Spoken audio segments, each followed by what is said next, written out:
Welcome my YouTube channel Sahil Kumar official में आपका स्वागत है। ये हर हर महादेव, ओम नमः शिवाय। आज हम बताएंगे आपको सोमवार की व्रत कथा। तो आप सब लोग प्रेम पूर्वक इसे सुनिए। एक नगर में एक बहुत धनवान साहूकार रहता था, जिसके घर में धन की कमी नहीं, परंतु उसको एक बहुत बड़ा दुख था कि उसके कोई पुत्र नहीं था। वह इसी चिंता में दिन रात लगा रहता और पुत्र की कामना के लिए प्रत्येक सोमवार को शिव जी का व्रत और पूजन किया करता था तथा सायंकाल को शिव जी के मंदिर में जाकर शिव जी के विग्रह के सामने दीपक जलाया करता था। उसके उस भक्ति भाव को देखकर एक समय श्री पार्वती जी ने शिव जी महाराज से कहा, महाराज, यह साहूकार आपका अनन्य भक्त है और सदैव आपका व्रत और पूजन बड़ी श्रद्धा से करता है। इसकी मनोकामना पूर्ण करनी चाहिए। शिव जी ने कहा, हे पार्वती, यह संसार कर्म क्षेत्र है। किसान खेत में जैसा बीज बोता है वैसा ही फल काटता है। इसी प्रकार इस संसार में जो जैसा कर्म करते हैं वैसा ही फल भोगते हैं। पार्वती जी ने अत्यंत आग्रह से कहा, महाराज, जब यह आपका अनन्य भक्त है और यदि इसको किसी प्रकार का दुख है तो उसको अवश्य दूर करना चाहिए, क्योंकि आप सदैव अपने भक्तों पर दयालु होते हैं और उनके दुखों को दूर करते हैं। यदि आप ऐसा नहीं करेंगे तो मनुष्य आपकी सेवा, व्रत और पूजन क्यों करेंगे। पार्वती जी का ऐसा आग्रह देख शिव जी महाराज से कहने लगे, हे पार्वती, इसके कोई पुत्र नहीं है। इसी चिंता में यह अति दुखी रहता है। इसके भाग्य में पुत्र न होने पर भी मैं इसको पुत्र प्राप्ति का वर देता हूँ, परंतु यह पुत्र केवल 12 वर्ष तक ही जीवित रहेगा। इसके पश्चात वह मृत्यु को प्राप्त हो जाएगा। इससे अधिक मैं और कुछ नहीं कर सकता।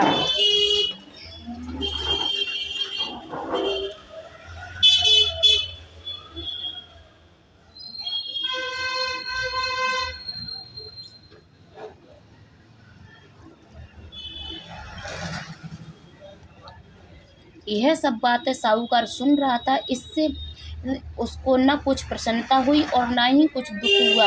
वह पहले जैसा ही शिव जी महाराज का व्रत और पूजन करता रहा। कुछ काल व्यतीत हो जाने पर साहूकार की स्त्री गर्भवती हुई और 10वें महीने में उसके गर्भ से अति सुंदर पुत्र की प्राप्ति हुई।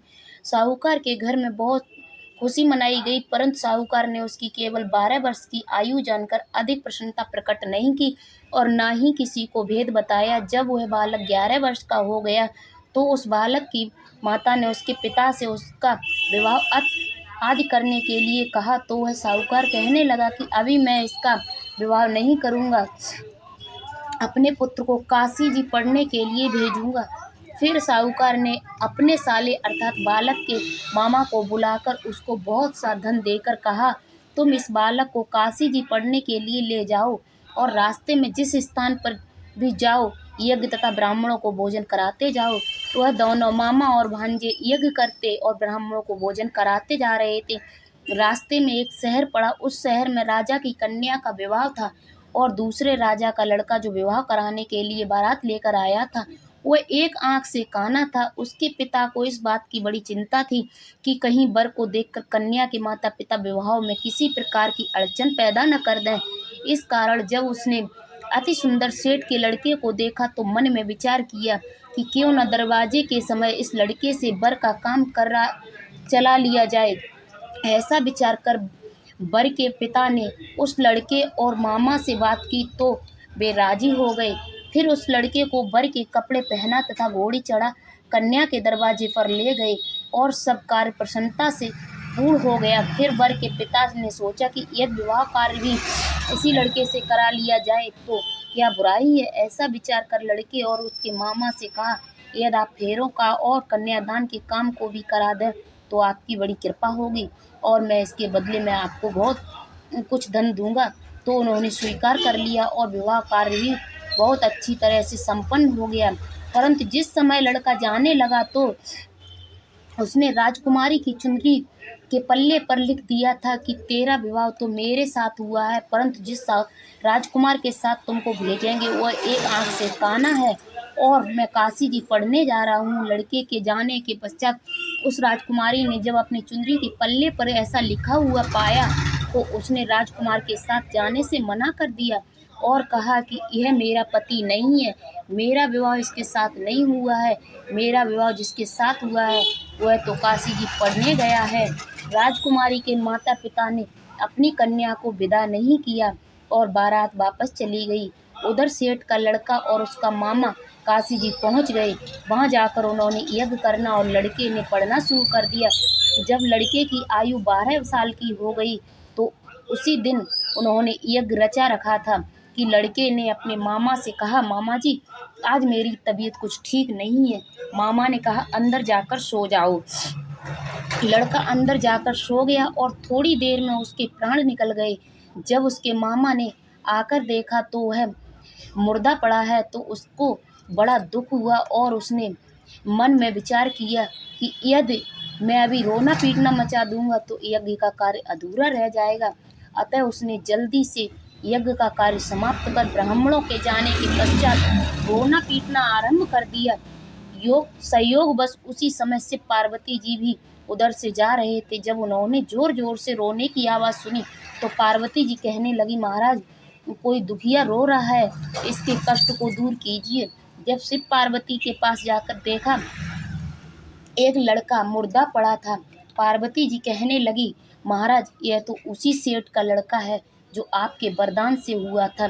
शिव जी कहने लगे, हे पार्वती इसकी आयु इतनी ही थी, वह यह भोग चुका है। तब पार्वती जी ने कहा, हे महाराज जब इस बालक को आयु दो नहीं तो उसके माता पिता तड़प तड़प कर मर जाएंगे। पार्वती जी के बार बार आग्रह करने पर शिव जी ने उसको जीवन वरदान दिया और शिव जी महाराज की कृपा से लड़का जीवित हो गया। शिव जी और पार्वती जी कैलाश पर्वत को चले गए। तब वह लड़का और मामा उसी प्रकार यज्ञ करते तथा ब्राह्मणों को भोजन कराते अपने घर की ओर चल पड़े। रास्ते में उसी शहर में आए जहाँ उसका विवाह हुआ था। वहां पर आकर उन्होंने यज्ञ आरंभ कर दिया तो उस लड़के के ससुर उसको पहचान लिया और अपने महल ले जाकर उसकी बड़ी खातिर की। साथ ही बहुत से दास दासियां सहित आदर पूर्वक लड़की और जमाई को विदा किया। जब वह अपने शहर के निकट आए तो मामा ने कहा कि मैं पहले तुम्हारे घर जाकर खबर कराता हूँ। जब लड़के का मामा घर पहुंचा तो देखा कि लड़के के माता पिता घर की छत पर बैठे और यह प्रण कर रहे हैं कि यदि हमारा पुत्र सकुशल लौट आएगा तो हम राजी खुशी नीचे आ जाएंगे, नहीं तो छत से गिरकर अपने प्राण खो देंगे। इतने में उस लड़के के मामा ने आकर यह समाचार दिया कि आपका पुत्र आ गया है। तो उनको विश्वास नहीं आया। तब उसके मामा ने शपथ पूर्वक कहा कि आपका पुत्र अपनी स्त्री और बहुत सारा धन साथ लेकर आया है। तो सेठ ने आनंद के साथ उसका स्वागत किया और बड़ी प्रसन्नता के साथ रहने लगे। इसी प्रकार से जो कोई सोमवार के व्रत को धारण करता है अथवा इस कथा को पढ़ता या सुनता है उसकी समस्त मनोकामनाएं पूर्ण होती हैं। इस प्रकार सोमवार की कथा समाप्त हुई। बोलिए भोलेनाथ बाबा की जय। हर हर महादेव, हर हर शंभू। अगर मेरी वीडियो पसंद आई हो तो लाइक शेयर कमेंट ज़रूर करें और बेल आइकन प्रेस करना ना भूलें, जिससे कि मेरी वीडियो की हर एक नोटिफिकेशन आप तक पहुंचती रहे। मिलते हैं अगले वीडियो में।